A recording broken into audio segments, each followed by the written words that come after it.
No Brasil, até liberal safado vira ministro. E não é de hoje, mas eles querem privatizar o país no momento da pior pandemia que a nossa geração já viveu. Para executar esse plano, nada melhor que a dupla perfeita, o autoritário Bolsonaro e o liberal Paulo Guedes, para aproveitar a pandemia e passar uma boiada. Oi, tá me escutando?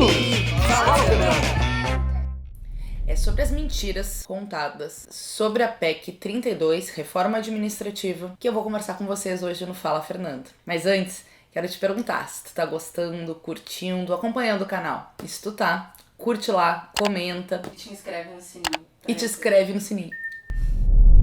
Eu começo perguntando a vocês. Pergunta que vale R$1 milhão. Quem tem atacado os órgãos e as empresas públicas, como o IBAMA, o IBGE, os Correios? Quem, ao longo dos anos, nomeou amigos e familiares para os gabinetes e cargos em comissão para usurpar dinheiro público? Quem, a partir das famosas rachadinhas, tem vinculação e financiou inclusive pessoas vinculadas às milícias? Quem aparelhou a Polícia Federal para perseguir os seus adversários? Vou interferir! E colocou a BIM a proteger os seus filhos bandidos? Se a resposta de todas essas perguntas é o clã Bolsonaro, mais um motivo para entender porque eles querem muito a reforma administrativa. O plano do andar de cima é acabar com a administração pública, fazer a reforma trabalhista no setor público, desmontando carreiras, direitos, acabando com a estabilidade e ampliando o apadrinhamento político e partidário. E claro, abrindo um novo mercado para os amigos do mercado do Paulo Guedes e do Bolsonaro. Os argumentos dos mentirosos. Ponto 1. Os servidores públicos são parasitas. Imaginem que o parasita do sistema financeiro, Chicago Boy, Paulo Guedes, ex-funcionário e aliado da ditadura chilena, atacou os servidores públicos como parasitas. O hospedeiro está morrendo, o cara virou um parasita, o dinheiro não chega no povo e ele quer aumento automático. Não dá mais. E de novo, para defender uma reforma absurda, diz que o problema do Estado brasileiro é o gasto com os serviços públicos.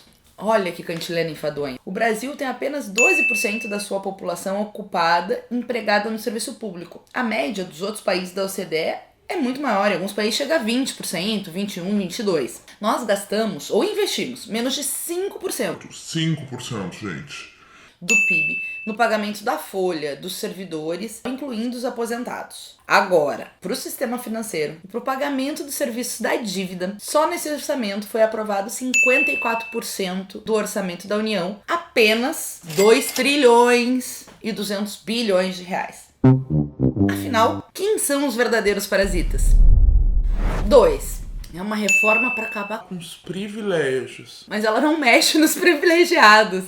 Gente, eles têm mentido que o problema da reforma é o funcionalismo que ganha muito.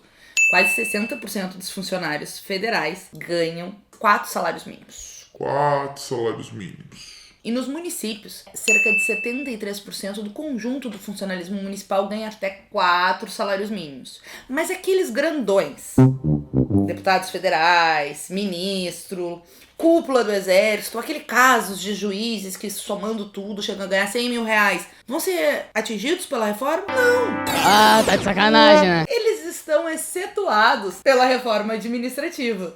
Se é para acabar com a mordomia, por que o legislativo ficou de fora? Eu mesma apresentei um projeto para reduzir em 50% o salário dos deputados federais.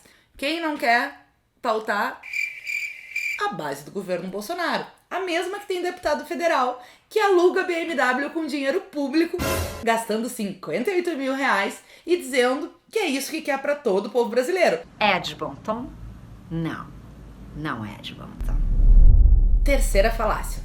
A reforma vai reduzir os gastos do Estado.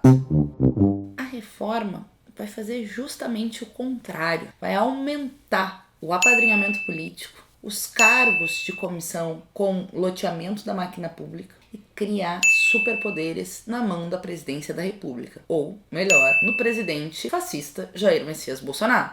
A reforma ela amplia os cargos de assessoramento e liderança que são preenchidos pelos famosos CCs. E, ao ampliar enormemente os CCs que podem ter na máquina pública, a estimativa é que possa ter mais de 100 mil cargos de livre nomeação para Jair fascista Bolsonaro nomear. É a volta à República Velha, o famoso apadrinhamento em escala máxima. É o fortalecimento do clientelismo e do uso da máquina pública para interesses político-partidários.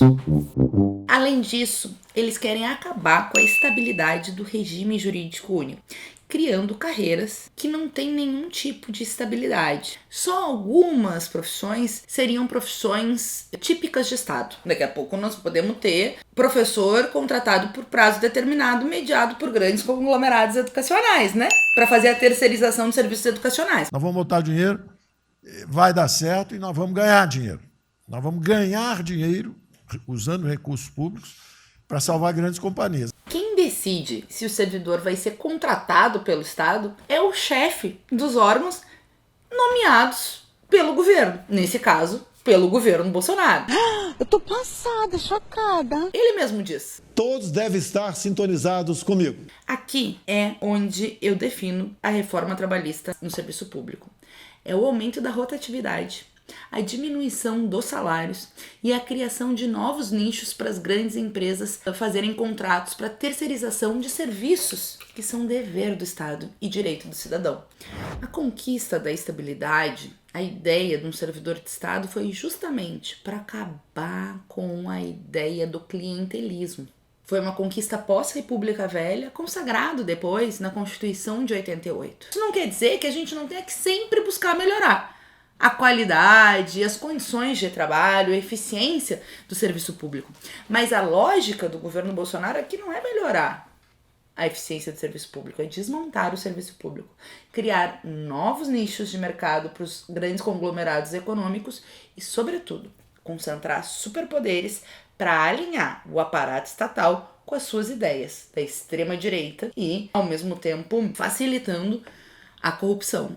Além disso, eles mentem que a PEC não atinge os atuais servidores. É uma mentira. Ela facilita o processo de demissão de servidores públicos, inclusive os que já estão na ativa. Essa luta contra a PEC 32 não é só dos servidores públicos, é uma luta de todo o país. Precisamos defender também os servidores públicos, porque são eles e elas que salvaram milhões de vidas na pior pandemia da nossa história. Chegamos a mais de 400 mil mortos, muitos pela política obscurantista e genocida do Bolsonaro. Mas vocês imaginem a política obscurantista e genocida do Bolsonaro sem um sistema público de saúde. Teria sido uma tragédia ainda maior.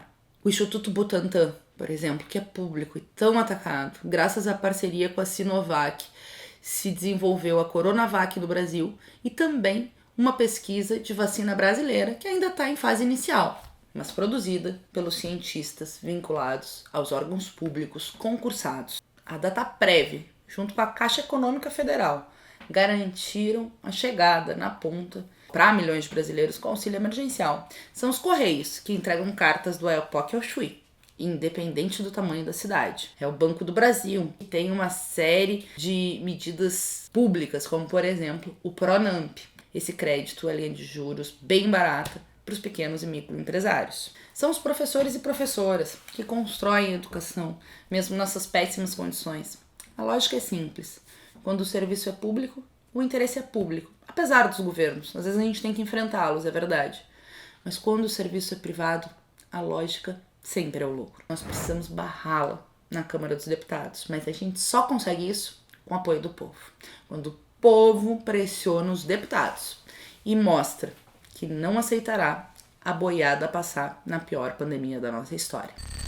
Abaixo a PEC 32, o serviço público fica, Bolsonaro sai.